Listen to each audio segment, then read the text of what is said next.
This edition of the podcast covers the most recent episode of Lovecraft Country on HBO. If you haven't seen that episode yet, go and watch it and then come back and listen. That's your warning. Double B. Yeah, Bummer Bubba. All right, so we got Bummer Bubba. So good. Buzzkill Bubba. All right. Buzzkill Bubba, Bummer Bubba, Wet Blanket Bubba. Oh, we've got the best listeners. We do, and we're extremely lazy around here, so we love it when you come up with great lines so that we don't have to. Oh, heck yeah.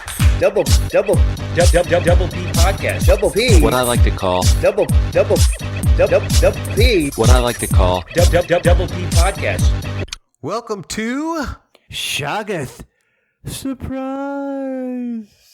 It's a podcast soaked in the 2020 pandemic, covering Lovecraft Country, Season 1, Episode 7, entitled I Am, written by Misha Green and Shannon Houston. By the way, Shannon Houston is one of the writers who actually appears on the official podcast. Oh, she'll be on our podcast, Matt? Oh, I wish we were the official podcast, that's for sure. Directed by Charlotte Sealing. I'll tell you, your TVs, I'm surprised that anybody's watching the show at all right now because TVs are so alive with everything right now. You have the whole deal where the Stanley Cup ends, the NBA Finals begin. Oh, and just about every team in Major League Baseball, maybe save two, is in the playoffs, about 10 games a day there. It's hard to get any, and a debate. So it's hard to get a whole bunch of stuff in terms of watching the show.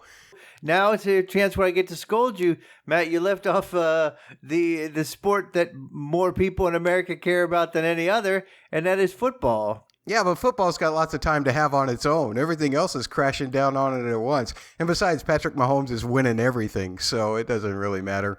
But before I do anything else, I suppose we should introduce ourselves. I am Double M. Double M? That's Matt Murdock, and I am joined by a man who knows his math. It's Catfish. Yeah. 2 + 2 is 3 1/4, my friends. That's the way my math tends to work out in this particular year. Again, a pandemic-soaked 2020. But hopefully you are watching Lovecraft Country along with us, and ratings would indicate that it's kind of gone up a little bit again in the last couple of weeks. So that's good news for the show. I don't know where you're finding the time to watch it. But if you're finding the time to listen to this podcast, we definitely need you to leave written reviews wherever you can. Wherever you're getting this podcast, if it allows you to leave written reviews, please do so. That way we can stay your 91st favorite podcast out of 40 active podcasts covering this show. Also, if you have feedback, because you're going to hear a lot about what we think this episode, please feel free to tell us what you think about these episodes that we're covering. You can find at the word double, the letters PHQ on Twitter or on Instagram. You can go to facebook.com/the word double, the letters PHQ. You can comment at YouTube. We'd love it if you do that as well. Search for the word double, the letter P, media on YouTube. And if you use the hashtag Shoggoth Surprise whenever you're leaving a written review or when you're tweeting any feedback to us or however you're getting your feedback to us, you will be included in a contest to win a Cthulhu Funko Pop from the podcast, meaning Catfish. Yeah, I will be sending one of those out directly to your home. It'll show up on your doorstep, and it will possess you. It certainly will. Catfish, we're going to be talking about this episode, Season 1, Episode 7, I Am. How would you rate this particular episode? Matt, I'm going to give it what I like to call 8.2 double S's. Double S's? Yeah, scarce psychedelics. Oh, I see what you did there. I didn't have enough psychedelics. I needed more drugs to enjoy this episode. Matt, here's this is the reason why I'm not a professional reviewer, professional critic. Is because I have a hard time getting to the point where I can judge a show on what it is as opposed to what I thought it was going to be, especially if I feel like they were telling me it was going to be something different than it is. I'm not quite sure that I feel like I was duped by the show, but still I'm just having a hard time enjoying it for what it is rather than being disappointed in it not delivering more of what I thought it was going to be. So I think tonight I'm gonna let the listeners bask in your enjoyment of the show and kind of back off a little bit on my comments about the show. Oh, I think I appreciated it. I mean, it was amazing. It was trippy. A lot of things happened that I think normally I would have been into, but I'm just too invested in the through line of the plot to be enjoying an episode like this, which I presume is like 7 out of 10. So that's just my thing, and I'm gonna kick back and let you go, Matt. You go. okay. Well, I will go, but the first thing that I want to do is ask you. You said you were expecting the through line. What do you define as the through line? Well, I mean, I was not super excited last week about our trip into the past because I thought, did we spend too much time for not a lot of payoff as far as storylines go? And this one was even more far afield. If you take the 2 episodes as like, we know these characters, and this is going to be an opening into a world. I mean, we got more of the world of Gion last week than Atticus, and now we get Hippolyta. So I think if you were to take those 2 in a vacuum and just have the understanding, like forget what this has to do with the storyline, I think they were very emotional episodes. I thought they were well written, extremely well acted, and moving. But I'm too fixated like a moron on like, let's move this story forward.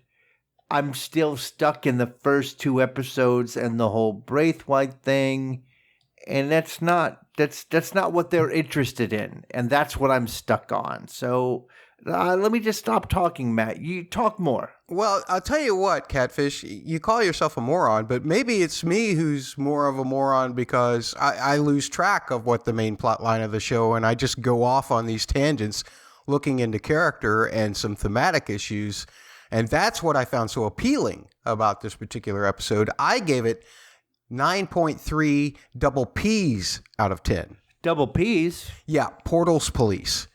Oh, yeah.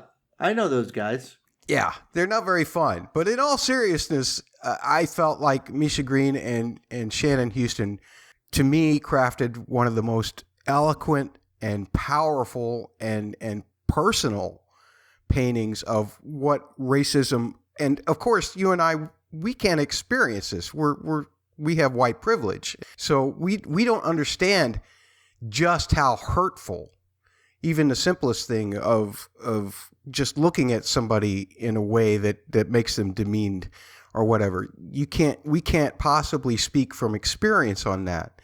But I think if you come away from this episode and you don't look at any time that you've ever had a kind of a thought like that, if you ever have, or if you don't understand the kind of hurt, the fact that if you're shrinking someone, literally, I mean, those were the words, and it just hit me in an emotional way, and I think it did you too. It's just that, again, you're looking at the plot line, but for me, it was one of the most well-crafted writings, and Ellis just gave the best performance, I feel like, of the season, and that just totally got me, and it didn't matter to me that the plot line was going on. Right. And plus, Matt, space froze. I mean, come on. Well, of course, when you got space froze, that is the best. Yeah, I mean, that's awesome. I couldn't give it a 10, even though I do feel like it's the strongest episode of the season. Hater.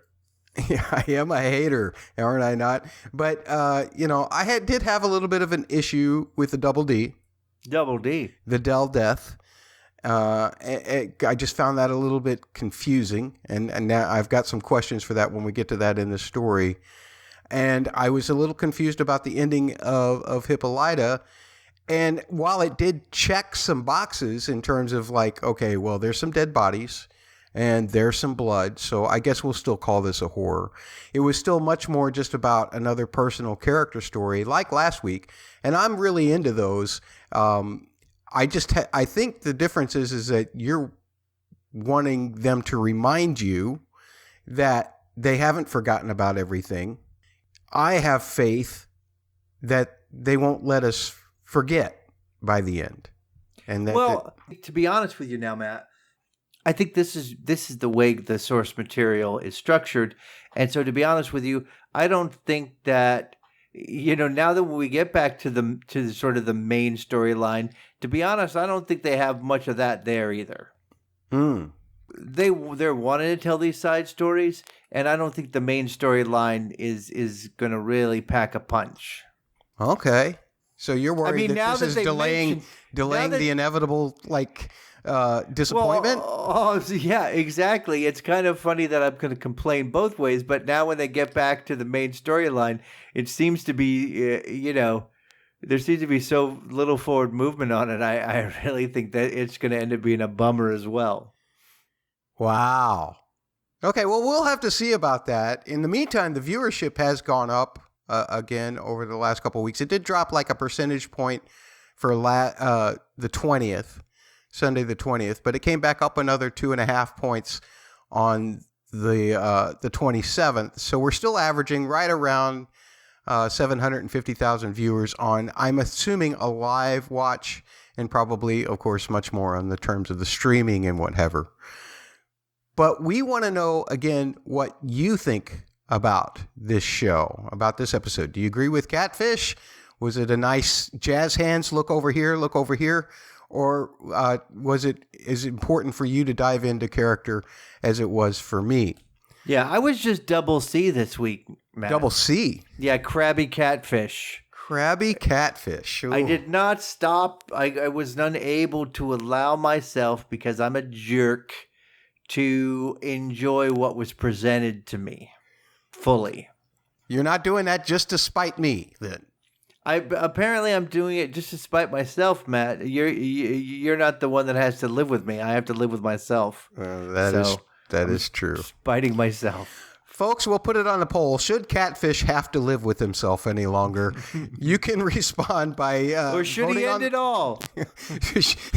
You can respond by tweeting on the polls with any additional responses, but we'll put it up. It'll be on my personal Twitter, and hopefully you'll also find it on the Double P Twitter. That's the word double, the letters PHQ. You can find them on Twitter and Insta, facebook.com/the words double PHQ. Remember, if you use hashtag Shoggoth Surprise, Catfish has got a Shoggoth Surprise for you, a Cthulhu Funko Pop doll. And please, please, please leave us a written review wherever you get this podcast. I know some places you can't, and that's fine. Whatever. Subscribe, leave stars where you can, but always, if you can, please leave us a written review. That also enters you into the contest. We did get one new review this last week, Catfish, in the US iTunes store. Do you want to go over that one with us? Yeah, absolutely. It's Juani MH. And it's a 5-star review, and the title is Triple L. Triple L? Yeah, latest listener likes. Ooh. Wani says, came across this podcast looking for more Lovecraft Country coverage. It was recommended on the Dreadful podcast, and have really enjoyed it so far. I appreciate the host's willingness to do the research to approach the show with an expanded perspective, and I look forward to familiarizing myself with this show. Well, thanks again to those folks over at TV Podcast Industries for giving the recommendation on their podcast. We love those guys over there. Derek and John are great. They're the ones that are covering this show, Lovecraft Country. And, I guess, Catfish, we accidentally sometimes pull something out of our butts, disregarding the mess that we leave on the floor. But that's something that happens occasionally. In the meantime, guess who stuck a note in here? Who stuck a note in here? That would be the WBB. Oh, Wet Blanket Bubba. Yes, Wet Blanket Bubba wanted to make sure that we addressed something that TV critic Alan Sepinwall said. And Sepinwall had said, in regards to this television show, Lovecraft Country, I have traditionally valued consistent goodness over uneven ambition. But there's something about the boldness of Lovecraft's swings that is incredibly appealing, even though I know the show is messy. Mm-hmm. And Bubba wanted us to comment on this, and I'm just going to say this, something that I already said in our DMs and Twitter. Look, man, it's easy to hedge your bets. And I'll be honest, I haven't read enough Sepinwall. I don't read critics. I decide for myself whether I like a show or dislike a show. I don't care about Sepinwall's opinion. But it sounds like he's hedging his bets here to me, Catfish. He's like saying, I value consistent goodness over uneven ambition, but this is the exception. So, it's like, so well, he can go back at the end of the season and he can say, see, I was right. And it doesn't matter which side you're on. He was right. Well, I disagree with where he's going with this. I disagree with where your interpretation of it, which is fine. I think what he's saying is, normally I would not like a show like this because it's all over the place, but because they're doing such a good job going all over the place, I'm into it. So I think he's with you, whereas I am saying the boldness of the swings isn't doing enough for me. Therefore, I take back everything I just said about Mr. Sepinwall. He's a genius. You just slandered him, and he's coming for you. He's coming for me. If he would call me out on a tweet, I'm sure that would help our podcast a great deal, actually. We did get some feedback for this episode and last week's episode. We got a 3-word submission from our friend Hamlet is Dead. That's at Hamlet is Dead on Twitter, saying, that's some hair. 3 little words for this episode. I'm assuming that he means the space hair, or was that? It's got to be the space fro, man. That space fro was amazing. It was. See, between the fro and the spacesuit, that was an amazing look. It feels like appropriate for the year 2500, but also the year 1976. It was fabulous. I loved it. I also thought, maybe he's also talking about Hippolyta's hair when she was the discoverer with George out there in space. What I loved about that was the fact that she was made up exactly like her daughter's hero character in the comic books that her daughter was doing. That was fantastic to me. Mm-hmm, mm-hmm. Well, the comic book is going to cause some trouble, perhaps. Wes, you would think so by the end of this episode with Dee's name all over that thing. Somebody might be coming and looking for her. So that's awful to think about. It's just as horrific as anything else that we've seen in this show so far. We had some comments on episode 6 too, and maybe I should just lay out here because it's from Patman23. Okay, let me take this over. He probably would not like you doing it anyway.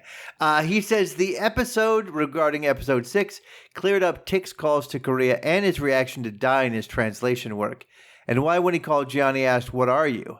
I liked having an episode entirely devoted to this past encounter with Tick, and a kind of Lovecraftian horror, although this one solidly rooted in the Asian mythology of fox spirits who are often associated with avenging the wrong done to a woman on a man.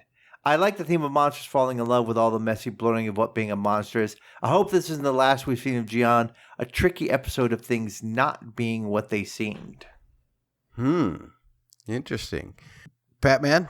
I'm not going to disagree with you. I'm scared too. No, you better not. You better not. Episode 7, we got some tweets from our good friend across the pond. That's Dooley's Left Legs, at Dooley's Left Legs on Twitter. Mm-hmm. I had commented earlier this week on Twitter how much I love the acting and the themes in this episode, and Dooley's Left Legs responded to me saying, I also love the acting and the themes in this week's episode. Constantly seeing Atticus marginalized due to his race, only for him then to judge his father/uncle, father, when finding out his sexuality was a powerful scene. Also, the family dynamics at play throughout the whole episode. I gave this episode 9 double G's. Double G's? Gooey grits. I'm starting to really understand the characters, the underlying themes. This was the perfect episode to flesh out more of that. You can have all the monsters you want, but being invested in the characters is key. The music, I loved it. The grits were runny, though, weren't they gooey? Far be it from me to besmirch somebody trying to put together a coherent double for a description. No kidding. When you come up with scare psychedelics, I mean, Yeah. what do you're not to be the judge of that. Anyway, no, I'm just picking on you, Dooley's left legs. I don't really mean that. Good double. And we have some polls also that we need to go through here that I posted last week. A whole bunch of polls.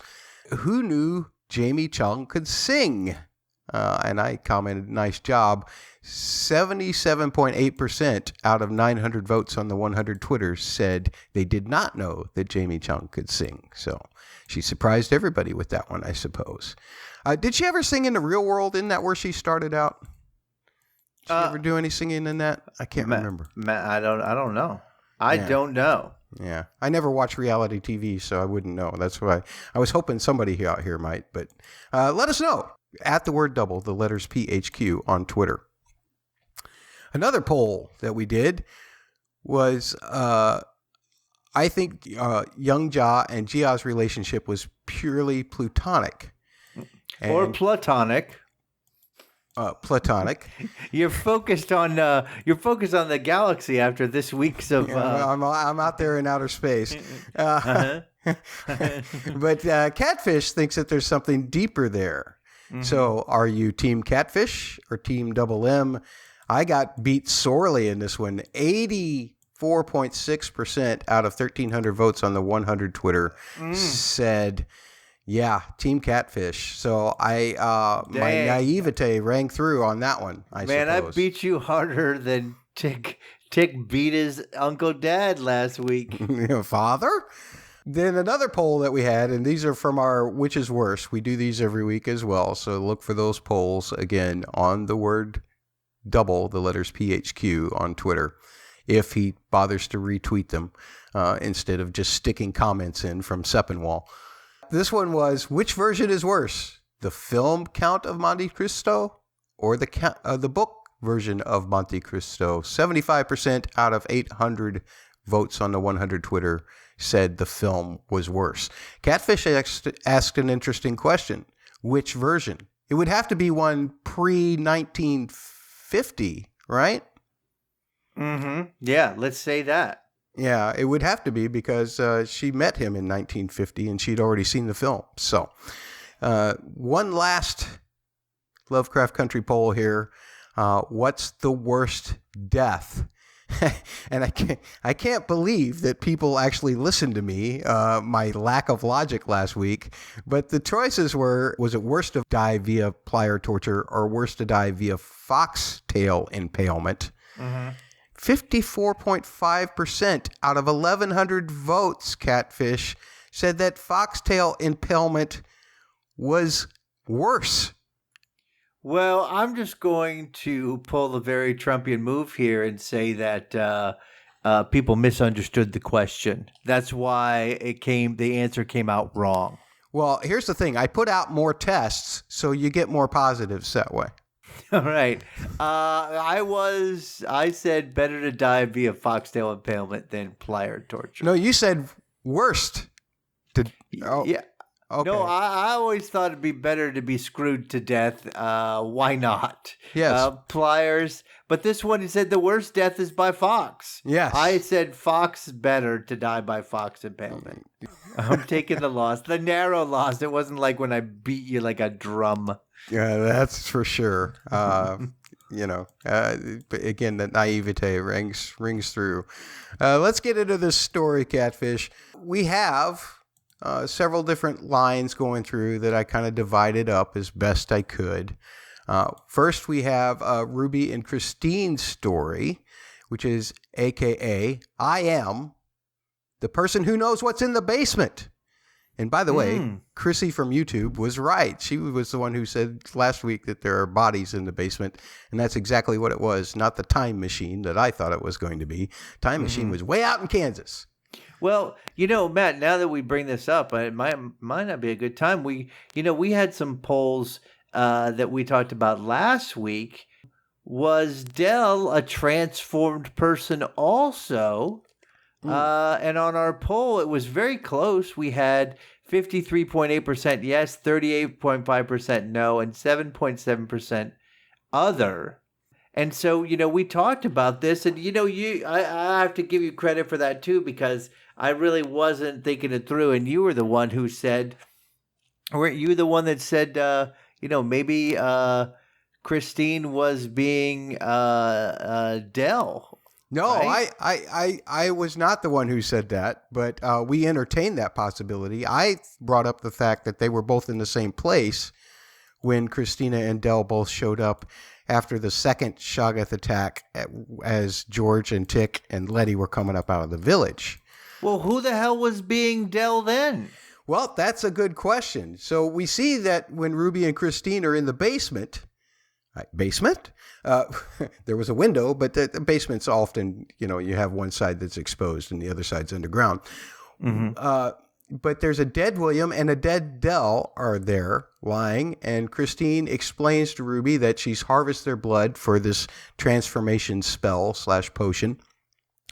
And Christina tries to sell it that everything that William said to her was true, and she tells Ruby that she wants revenge for William's death, but also so much more.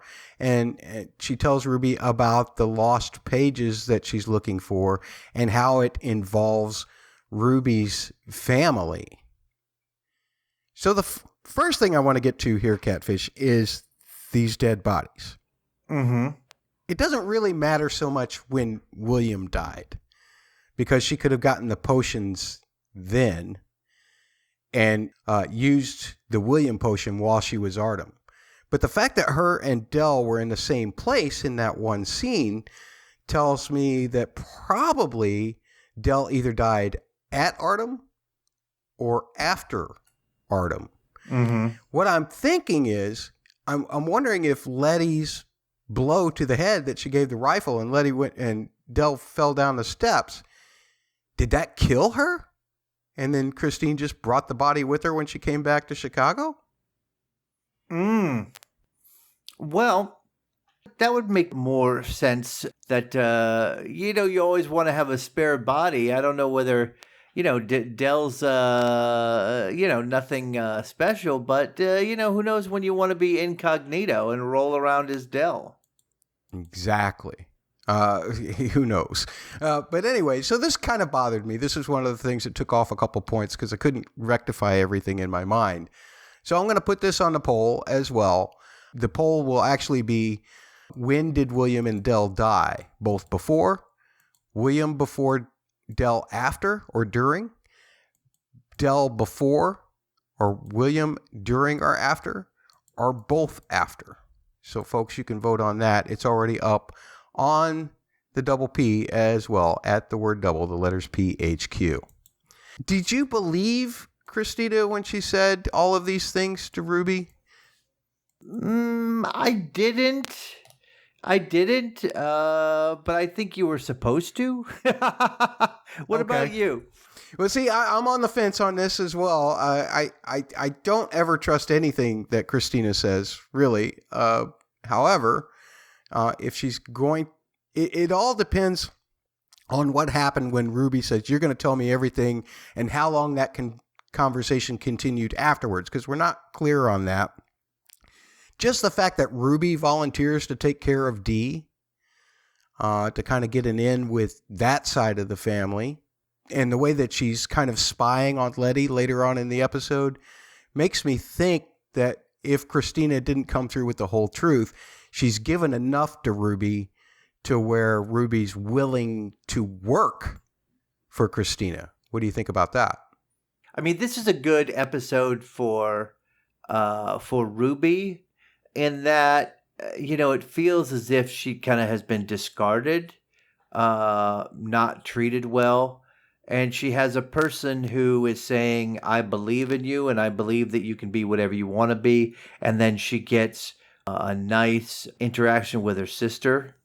So I'm all for, Ruby also sort of seeming to kind of come into her own and recognize her own power. It's kind of in a different way than Hippolyta did. I mean, Hippolyta sort of just embraced everything she is and was able to be okay with it. And Ruby's, gathering her power through other means. But I'm all in on this.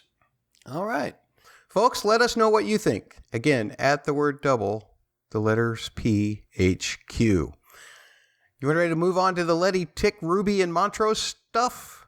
Sure, why not? Why don't we call those I am preggers? Or I am scared of making a commitment?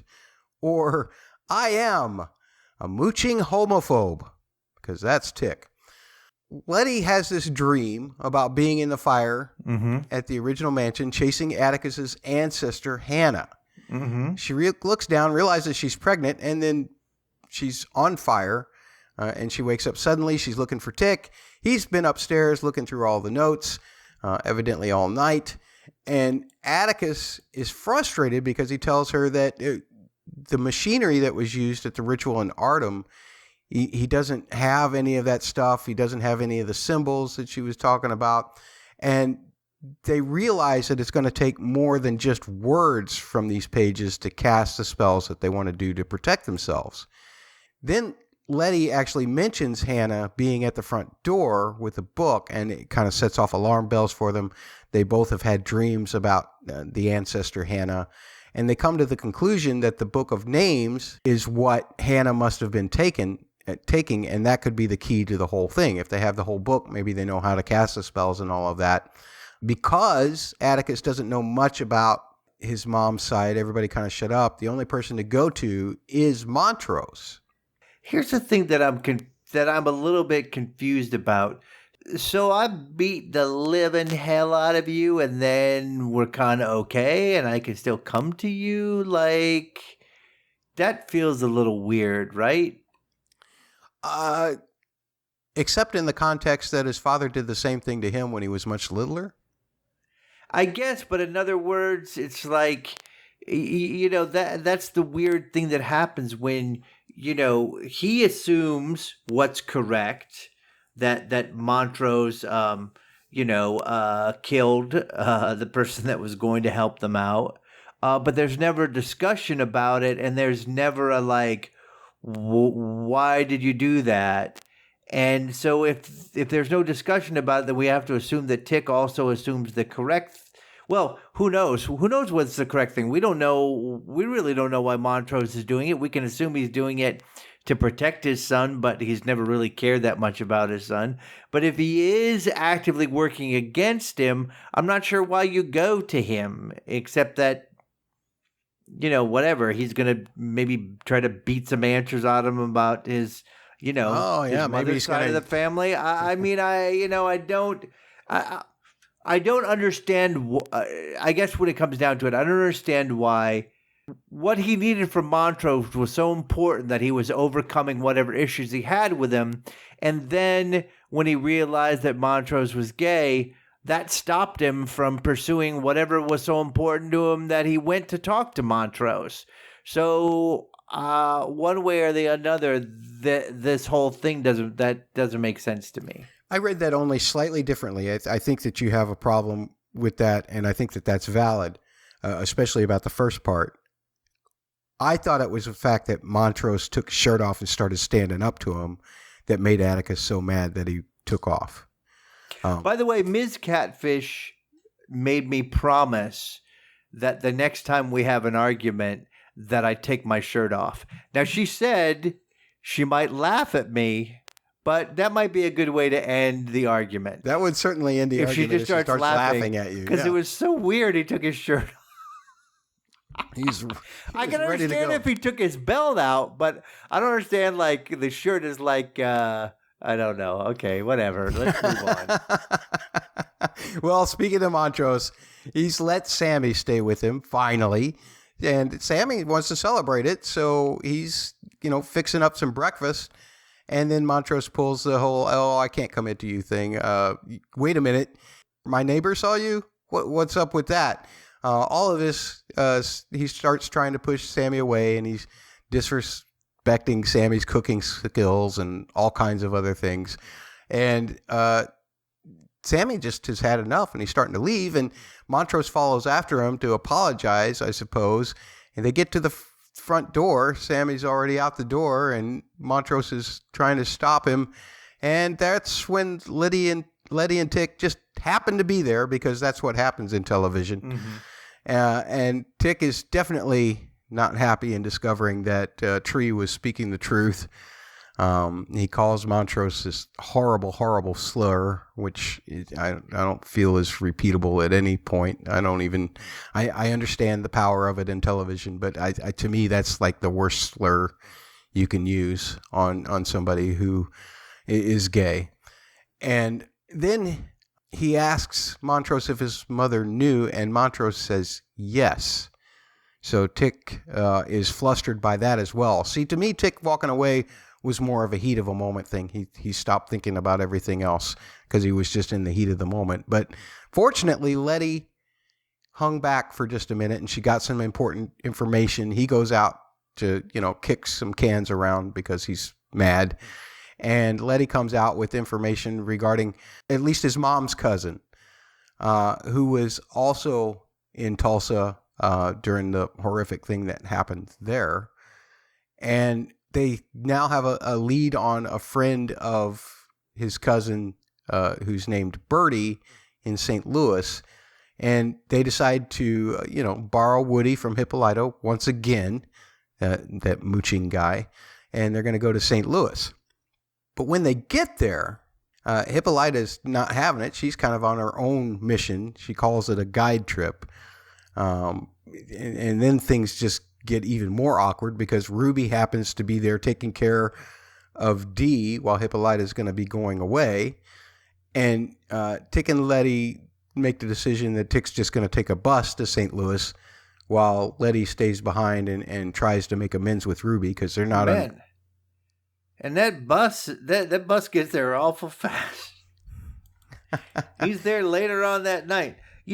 Matt, I just need to go back here because there's one very, very important thing you did not cover. Okay. Because what have we been talking about the whole series? We have been talking about the figurative needle drops that have been dropped in every episode. Yes. And Matt, we have a literal needle drop in this episode. So important. I can't believe that I didn't get to save that for the music part. That's right, because Montrose is told, drop the needle down on the record. And Matt, this was clearly a response just to us. I was going to say, Misha and Shannon must adore our podcast. Come on sometime with us. Berate Catfish for his hate of the show. By the way, just so you know now, Besame Mucho by Josephine Baker was dropped when Montrose and Sammy were still on talking terms before the grits got runny. Or gooey. So Letty stays behind and she talks to Ruby. Letty apologizes to Ruby, which kind of seems to smooth things over for a second. And I want to stop right there. Think Ruby's really forgiving Letty there? Or is this her in because she's working for Christina? Well, it's not clear to me yet that even though I assume that Christina really got to know her because of her connection to Letty, it's not clear to me yet that Christina has indicated that she wants to use Ruby as a mole for Letty. In fact, I think that if Letty had not apologized, Ruby still would have been a biatch to her. Yeah, okay. Fair enough. I just saw it as it's like if Ruby is going to work for Christina, then this was an easy way in, because Christina did say it involves your family, which can only mean Letty, right? Because everybody else other than Marvin is gone. All right. So that's just why I posed the question. I'm not gonna say it's solid, because anything like that would have happened off screen and we didn't see it. But meanwhile, Tick is making it to St. Louis, and he gets treated in record time. Now wait a minute, Catfish. I'm gonna disagree. He would have made it that night, going from Chicago to St. Louis. Even in those days, pre-interstate, a ride from St. Louis to Chicago is only about 4 or 5 hours.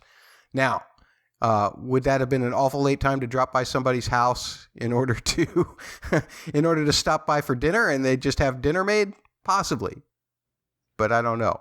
Well, first he's got to hoof it to the damn bus station because the Woody is gone. He can't even get a ride to the bus station. He can take the local bus to get to the bus station. Oh boy, man! If you've ever taken buses in your life as a regular mode of transportation, that sounds like 2 days' work already for me. That's true. I remember. I mean, I lived in San Francisco for a while, Matt, and one time I got on the 3 buses, connecting to 3 buses, and it only took me an hour, and I considered myself the luckiest man alive. You went 2 blocks. Yeah, right, exactly. Yeah, back at George's place, Letty is entertaining Hippolyta's daughters and friends. One thing I loved about this was it was all the same friends that were doing the Ouija board. So evidently everything's cool between Dee and her friends there again, right? Except for the boy. He wasn't there. I don't know what happened to him. He died. Oh, did he die? No, I'm just why not? Well, see, that's how much I pay attention. Then Ruby is cooking dinner. She never really gets to the issue of who her white guy is on the north side, who Letty just assumes. It's got to be some white guy if you're living on the north side. And Letty never gets to the issue of what's actually going on with Atticus, or the fact that he doesn't seem to be paying rent. They just kind of put that all aside. But the old faithful garlic test seems to make Ruby and us think that Letty is as pregnant in real life as she was in the dream. So Letty's not feeling well. She goes to get some air from a window, and there's some mechanical tickering, which we find out is the orrery. Back to St. Louis, Atticus is getting a look at a family photo album, and he notices is it a brand? Is it a tattoo? Is it some kind of birthmark? I'm not sure. On one of the women's photos that was a relative of his, and he has the same mark on his back. And I thought that he got that mark from Artem, but was I mistaken with that? Catfish, do you remember? I don't remember either, but if he did, that is mighty curious that his mother had it too. It would be very curious, would it not? So maybe it's just some kind of disaster. What disaster did she get into? No kidding. Then Letty, at that time, is calling Atticus to tell him that she's found the orrery and the coordinates that Hippolyta had found. And they figure out that Hippolyta knows that the most important thing is Hippolyta doesn't know that, or knows that they weren't telling the truth about George. And Ruby's lingering outside the door, listening to the conversation, spying on him. Again, I feel like this is going to be disastrous for Ruby and Letty, because either Ruby is spying for Christina, or she's going to say to Letty, "You're keeping things from me." It just can't work out well for either of them. Right. If Letty can find the orrery, it seems that Ruby, who's actually staying here and watching the kids, will find it. No kidding. The real question is, has Hippolyta done everything that the orrery is useful for? In other words, she got it going, she got the key, she went to the location, she started the machine. Now all that seems to be broken. So, in other words, is the orrery useless for what Christina wants it for now? That's a good question. Has Hippolyta used it up? Well, and not only that, but how will Christina respond to that? Which will be a very interesting thing if Ruby comes back to her and say, "Hey, I found the orrery," and Christina looks at it and says, "It's gone. Key's gone. Mm-hmm. Where's the key?" Because Atticus at the end of the episode did manage to take it with him at least. But at any rate, that brings us to Hippolyta's timeline, which is also known as I Am a Hell of a Lot More Things Than You Ever Knew. Let me just pause here for a moment, Matt, to take a hit off this J, and then I will be able to contribute to this conversation better. That trippy for you, huh? Matt, I don't even know if anybody under the age of 40 even knows what that means. We don't date ourselves ever as crusty old white men around here, ever. But we start actually with Hippolyta's story, if you want to go in chronological order. 3 days before she returns to Chicago, she's at the rubble at Artem. Dia is, of course, uncomfortable. She thinks that may be where George died or had something to do with George's death. And Hippolyta discovers part of the copy of the comic that Dee had made for Dad there. And she also discovers this symbol on a board, which helps her when she gets to the orrery working it out. The symbol is the same that's on the centerpiece of the orrery. And the orrery still isn't working, and she kind of shoves it off in frustration. But if she looks at it sideways, she realizes that she needs to tilt the planets on their axis. Because that's the conclusion that I come to when I look at things sideways, is that I need to tilt it on its axis. But doing so activates the orrery, and it opens to reveal a key and a saying, "Every beginning is in time, and every limit of extension in space." Is that a quote from somebody? I didn't look it up. Have you ever heard that quote before? I have not, but hold on. Let me take another hit off this J. That is cool. That's my only response. Cool, man. I'm feeling it. I got a feeling that all I'm going to get is a double C. Double C. A cool cacophony for the rest of the podcast. Oh, yeah.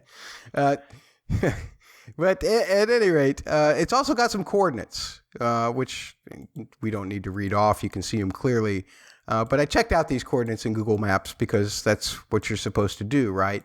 We find out when Hippolyta arrives where she's supposed to arrive. They say it's Mayfield, Kansas.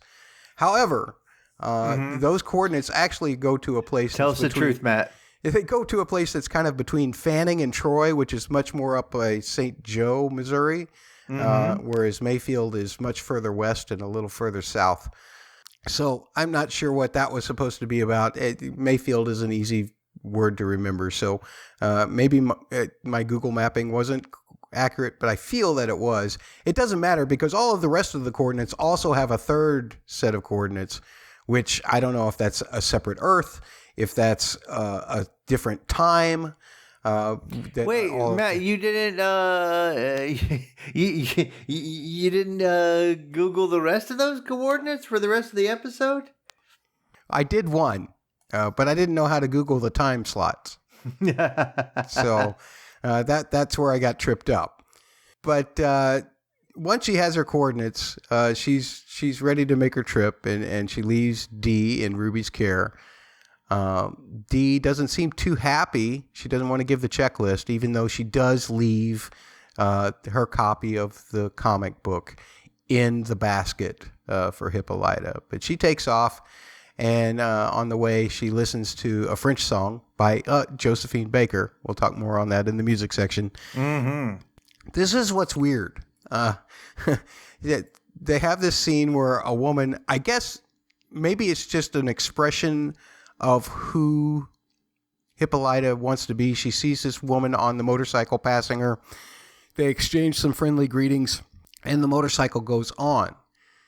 Anyway, Hippolyta arrives in Mayfield, Kansas, and she's found the coordinates, and it's very windy there, as it is typically in Kansas, except there's a lot of trees that would break the wind, so I'm not exactly sure what's happening there. I could see that if you were out in the middle of a field. Anyway, it's an observatory there, and Hippolyta finds the slot for the key that she has, which has the same phrase, in a machine there. She has to use the hand solo technique to get the whole thing working there. She's got a beat on it. I guess that's what you would call a double T. Double T. Technology tap. Nice. As it lights up, she plays. It's also called a double M. Double M. Yeah, machine mash. Machine mash. As it lights up, she plays with it, and she starts mumbling all of this stuff that's way beyond my pay grade. Mass, rotation, velocity, and radius. She's figuring out how long it takes for planets to revolve around two suns. She does some... we then see her doing some serious Einsteining, and we don't know how long that actually happens, that she's doing all these calculations. But she goes back to this machine, and she activates it. And she's starting to make progress with the whole thing when these two cops, the double Ps, the Portals police, they come in and they start interrogating her. And things don't look all that good for her until, Atticus suddenly barges in. He got there from St. Louis. How did he get there? Catfish? He got there fast. Or did he? How long was the time? Was Hippolyta's trip? How long did she do the math? It's hard to tell. But at any rate, it works out. Just as Atticus has this uncanny ability to show up right at the wrong time for people who are in the scene otherwise. He did it for Montrose. Now he does it for these two police. He starts to fight them and everything, and he ends up throwing, as these portals are activated, he ends up throwing one of the cops into the portal alive. He also is about to face the other cop when Hippolyta has gotten one of the guns, and she shoots the other cop herself. Quick question, Matt. I don't want to let this go by too long. How did Tick know where to go? I imagine the same way that Hippolyta figured out where to go, because GPS coordinates. Okay, and so Letty called Atticus and said, "Go to this location." Yeah, she had the numbers right in front of her. And he got it right away. He got there right away. He got there so fast. Well, he did the magic carpet ride. Here's the funny thing. Here's the thing. Even if he took the bus would have taken an awful long time, and he probably would have had to hoof it from a bus stop, because ain't nobody out there giving him a ride out to wherever this observatory is, unless the bus line just happens to have a stop right there at the observatory, which seems highly unlikely. At any rate, the Deus Ex Machina shows up real well there. And Hippolyta, after the struggle is over, she gets sucked into one of the portals herself. So does Atticus, evidently, at that point. It seemed like they both got sucked in. But we carry everything just about from Hippolyta's point of view from here on in. Whoa. Okay, so I wasn't paying attention. I didn't see him get sucked in. I saw her get sucked in, and then he's outside going, whoa. I didn't see him go, whoa. I saw him look like his hand was going into the portal behind her after she got sucked in. But I didn't look at it closely before she went in and before she came out. But my guess would be, just knowing sci-fi tropes, that she was in there for like a second. I don't believe that, because, and I hate to spoil the ending for folks who are just doing this on a recap rather than watching the episode. Shame on you. But Atticus emerges from the portal at the end, and he's got a book in his hand that couldn't possibly exist in his world. Okay, all right, there we go. We'll get to that in just a little bit. But Hippolyta ends up in this slightly different coordinate place, and these two otherworldly beings show up, and Hippolyta is given some kind of pass-out ray or something. It all looks white, but she wakes up after the white field, she wakes up in different coordinates were shown in a white room. Should I have written all these coordinates down, Catfish? Do you think it's pertinent? Yeah, I want to know where they are in the ocean. Right now, they're at the Mariana Trench. So she's had some kind of surgery done or something implanted in her wrist, and this being shows up again. And when she asks what she is, she just says, "I am." And then the being tells Hippolyta that she is not a prisoner, that Hippolyta figures out that she must be somewhere else or sometime else due to gravity shifts, does more Einsteining, which was, very impressive. And then she also starts tearing stuff up off this table, I guess to find something to dislodge the panel. But amazingly, they just kind of stay up in the air when she throws them up. And to me, they look like metal home plates as well. Yeah, they had a kind of a pentagon-y with a flat side kind of shape on them. But she's still rattling off this Einstein-y stuff. She tries to break out. The being comes back and puts her down pretty good with a wave of her hand and says, "Who do you want to be? And where do you want to be?" And her first response, Hippolyta's first response, is in Paris, performing with Josephine Baker. This is who she was listening to in the car on the way. And then, of course, lo and behold, bam, there she is.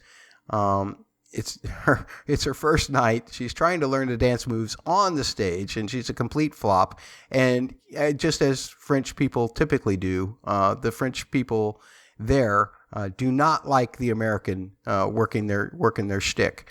So I appreciate, though, that they do that while being topless, Matt. So that's my key takeaway. That's your key takeaway there.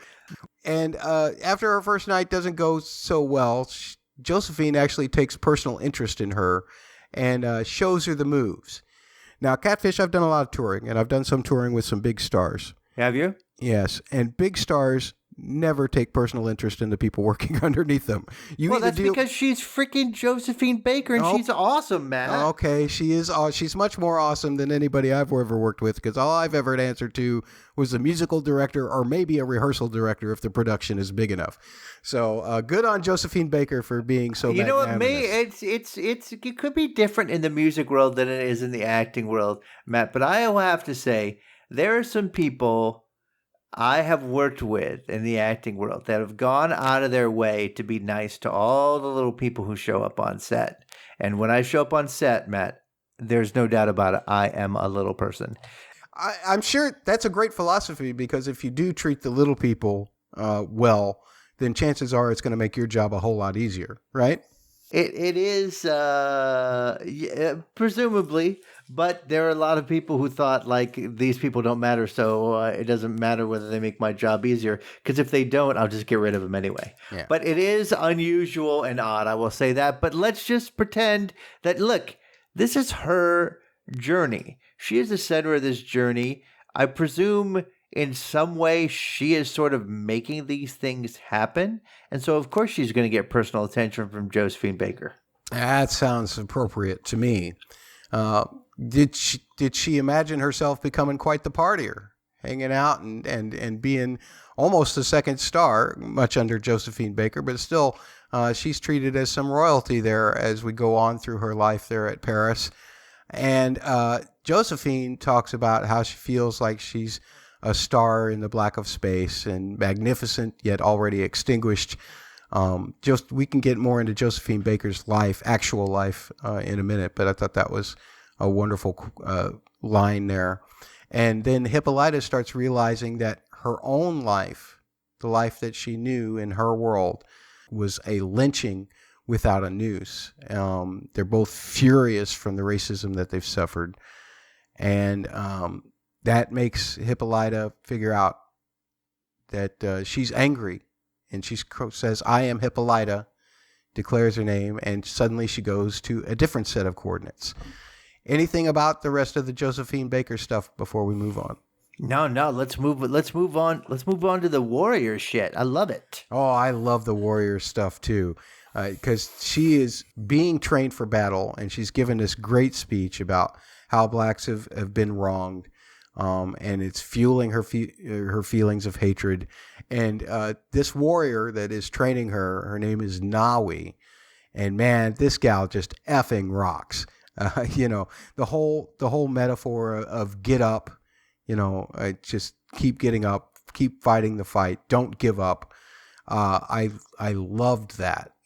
There was a great speech in there. That was one of those things that, every person who's ever been subjected to racism, they unfortunately they have to have that person in their head all the time, so that they don't continually be shrunk, like we'll get to here in a minute. But eventually, after who knows, the coordinates go through several times, that she eventually learns how to fight, and she earns her battle helmet. That was a totally majestic moment for me as well. And then we see her taking out an all-white army with her fellow warriors, and she's cutting heads off, if you know what I mean. She gives this wonderful speech to her fellow warriors about freedom, and then there's still a whole other army that is charging, or more of the army that's charging, and she says, "I am Hippolyta, George's wife." It was very polite of that army to only send one group at a time. It was very polite. Yeah, but they realized that they had to come out in full force after the double C. The double C. The company castration. Yes, excellent. Anyway, after she deserts her fellow warriors, leaving one less person to fight against the huge mass coming at them, because she's declared herself as George's wife, she's in bed with George, which at first I thought this was going to be the same scene that we saw at the beginning of the series with the two of them in bed. It turns out to be slightly different. She's able to relay to him everything that she knows about the many worlds theory and all of this math stuff. And I would be just like George. I don't understand a word of what she's saying, but hey, that's my Hippolyta right there. And he says something really dumb, which is, after you've managed to do all of this, you still came back to me. And I loved this. This got to the real root of everything about Hippolyta, not just as a black person, but as a woman, how she's been made over and over again to feel small. This is a woman who named a comet and then couldn't get credit for it. And ever since then, she's been made to feel smaller and smaller and smaller. And that just emotionally just totally got me. I loved that moment. I thought that, again, Ingenue was just fabulous in that scene. Her monologues have been remarkable in this episode. But then after he realizes his error and he apologizes to her, she calls herself Hippolyta Discoverer. And suddenly they're in the Jetsons. They're on another planet. I thought that ship looked like the Jetson ship. Did it not? Suddenly they're on another planet, disembarking from this spaceship. And as they explore, we hear the spoken word done by Sun Ra, who I'll talk more about in the musical section as well. But the being, the original being that took her in and told her she could be whoever she wants to be, shows up. They're in space among nebulas. It was beautiful and trippy. And she tells Hippolyta that Hippolyta can now be integrated into their society. She doesn't need the wrist thing anymore. And Hippolyta contemplates, how if she goes back to her old life, how she can fit everything she's been able to let go, the way she's been able to grow, the way she's become who she is. It just seems like trying to fit that back into the world that she's from is entirely impossible, because that old Hippolyta is just too small. But she also pairs that, as she's trying to decide, against the fact that her daughter needs her. And I love this too, because as a mother, because she has experienced this, she wants to be sure that Dee doesn't get the whole feeling of shrinking that she has her entire life. Again, very emotional for me. But we don't find out what happened to her. Not to say that, I want to caution against the whole idea of like, okay, yes, but the most important thing I am is a mother, but also just recognizing that like she has another, human being to imbue this self-regard with, to make sure that, she passes along that kind of ideology to her daughter. I think is cool. Yeah, I do too. Which brings us to the last scene here, which is, we'll say, I am not a good criminal. Because suddenly we see Atticus, he's coming out of the portal. Sure, I buy that now. He's asking for Hippolyta, and he gets to the machine to shut it down because he's starting to hear sirens and all this thing. He has a copy of a book in his hands entitled Lovecraft Country by George Freeman. So he has been somewhere else, but we don't know where, and we don't know for how long. But we do know that Hippolyta has not returned, and he shuts the machine off before Hippolyta can return. Now, maybe the people in the other world can send her by their own methods. Maybe she doesn't need the machine anymore to go back to where she was. I won't discount that. That's a possibility. But the most important thing, of course, is that Tick leaves the body behind, and just in the heat of battle, I guess somehow Hippolyta's copy of her daughter's comic, with her daughter's name in big letters, is left behind with the body. Ruh-roh. Yeah, that can't be good for poor Dee. That can't be good at all. And the question is what did Hippolyta decide? And how will that impact the rest of the story?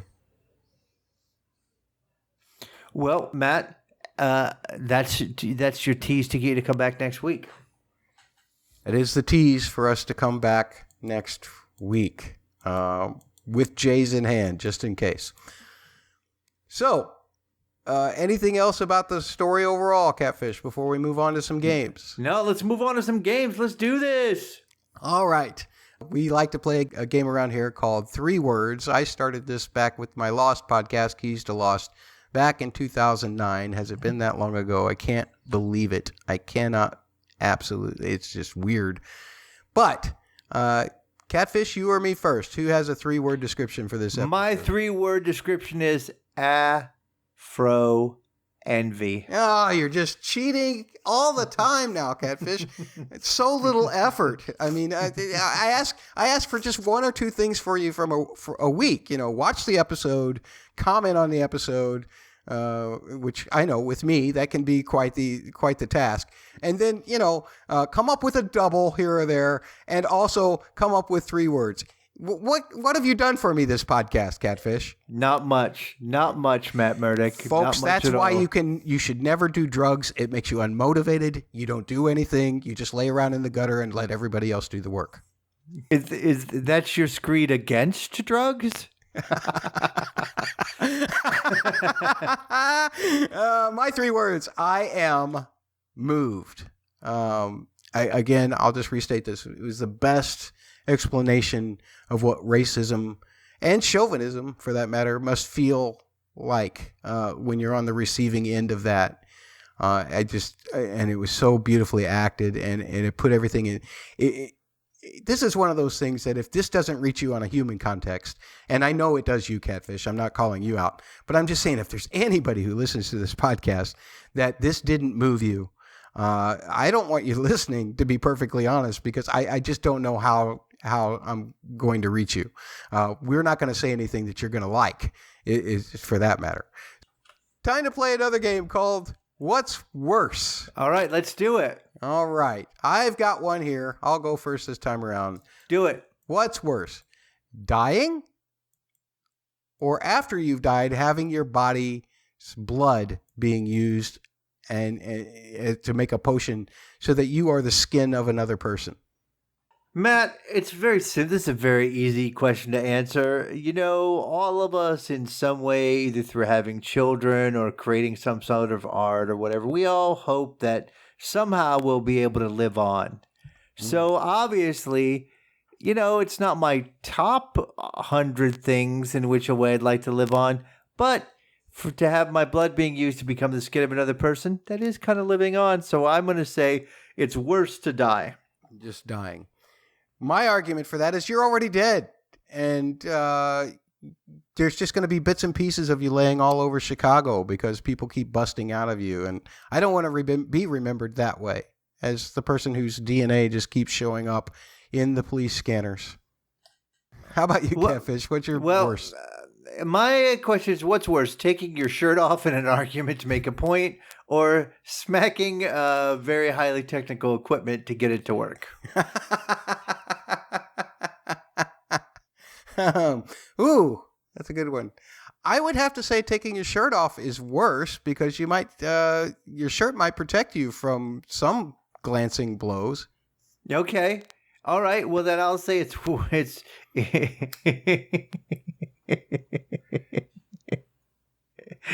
I don't think the question could have been any more stupid.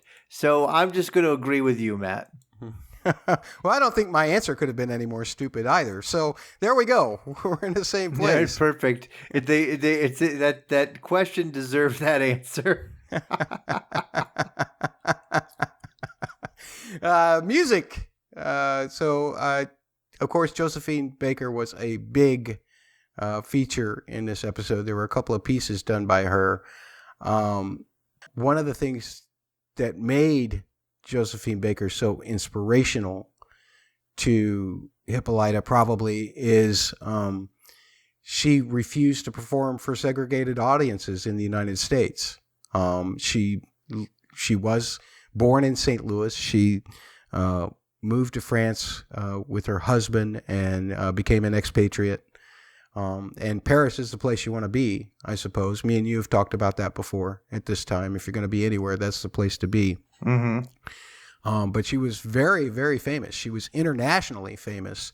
More, like along the lines of like your kind of like Louis Armstrong famous and what have you. She was the first black woman to appear in a major motion picture. The Siren of the Tropics, I believe it was called, from 1927. So a lot about her. And the songs that she was on was, again, the Besame Mucho with Montrose and Sammy. That was the needle drop. And then Piel Candela, which was when Hippolyta was on the road listening. It appeared to me that she was listening on the radio. I don't know who would have been playing that on the radio that she was listening to, but maybe it was just supposed to be an accompaniment piece. So I'll give him a break for that. No Matt's tomato there. I was unsure of the faint track that was playing behind Hippolyta near the beginning of the episode. So I can't give you anything for that. If you know, folks, tweet at the word double, the letters PHQ, and let me know what that was. For the beginning of the Sammy and Montrose scene, Penguins was the name of the band, or the Penguins, and it was Baby Let's Make Some Love. When Hippolyta got to Paris and was thrown into the dance mix, that was actually the Charleston playing. It was Paul Whiteman and his orchestra. And then when she was partying, we jumped forward a few years and had Lady Marmalade being played, the Patti LaBelle song. When she was at Battle, I loved this. It was Fire by a band called Mother's Finest. Awesome. And then at the end, or near the end, when she was in doing the space exploring with George, this was a spoken word, and you can find it on YouTube under the title Space is the Place by Sun Ra. It was done in 1974. And Sun Ra was quite the character. He was mandatory reading and listening way back in the 90s when I was majoring in music in college at Webster University. But here it is in a gist, just the gist of who he was. Claiming to be an alien from Saturn on a mission to preach peace, he developed a mythical persona and an idiosyncratic credo that made him the pioneer of Afrofuturism. Catfish, out of all of those pieces, what was your needle drop for the week? Well, I'm always going to say the spoken word, but in this one is, sometimes you say things are too much on point that they're obvious, but this was like so amazingly on point that it was brilliant. It was brilliant. It was like they wrote it for the show, and it was just trippy and awesome and just so cool. This might be the needle drop of the season for me. I mean, wow. I love the James Baldwin, but this might be it. Yeah. Now I'll leave the link for that spoken word in the show notes. Folks, you'll have to skip ahead, almost 3 minutes, because there's a lot of other things going on at the front of the video before he says it. And it's really him just speaking to a bunch of kids. It is a performance, but the way the video is done, the spoken word doesn't come in until close to the 3-minute mark. So be sure to check it out if you want to from the YouTube link that I'll put in the notes. Also, please note, last week with the Judy Garland thing, I was worried that the voice had been manipulated a little bit, the pitch had been changed, inflections had been changed. That's not the case here. You'll hear it direct, but they did edit in some space between phrases for dramatic effect, and they also added a little bit of reverb, and you won't hear the music that was underneath it. I think that was something that Laura Cartman had composed to go underneath the spoken word, because it's just simply him speaking, but it's a very powerful speech, so check that out. Wow. There's no musical analysis this week because I'm lazy that way. Plus, we're soaked in a 2020 pandemic, and there's like 3 billion sports going on at the same time, all of which we've mentioned before, and there's a presidential debate going on. So I didn't work. I just like Catfish didn't put in the effort this week, I didn't either. So we're going to say goodbye. But Catfish, if people want to talk to you about this episode, perhaps convince you that you don't have to be going down the plot line all of the time, how can they reach you? They can hit me up at CJGman67. Remember, your reviews, your tweets with the hashtag Shoggoth Surprise, and your comments on the Facebook page launch your entry into the prize pool for winning the Funko Pop Cthulhu. Excellent, because everybody needs one of those in their life right now. That's for sure. You can find me at Musical Concepts, and don't forget, you can tweet at the word double, the letters PHQ on Twitter. You can also hit them up that same way on Insta, Facebook.com/the word double, the letters PHQ. As Catfish mentioned, please leave us a written review wherever is possible. If that's a place where you're getting your podcast, if it's possible, please do so. We want to remain, or perhaps even better, being your 91st favorite podcast out of about 40 podcasts actively covering this show. All right. Well, still we're in double digits, Matt. We're down to double digits. I love it. We're under 100. We're in the top 100. If we were Billboard, we'd be rich. Anyway, we'll see you next time on Shoggoth Surprise. See, that's so much better. It's Catfish. What's really important for our podcast is we like to share listener feedback. We like to be told if we're wrong. It's Double M. Please reach out to us. Tell us why Catfish is wrong. 2 wonderful panelists. Double P podcast. Double P. What I like to call Double P. what I like to call Double P podcast.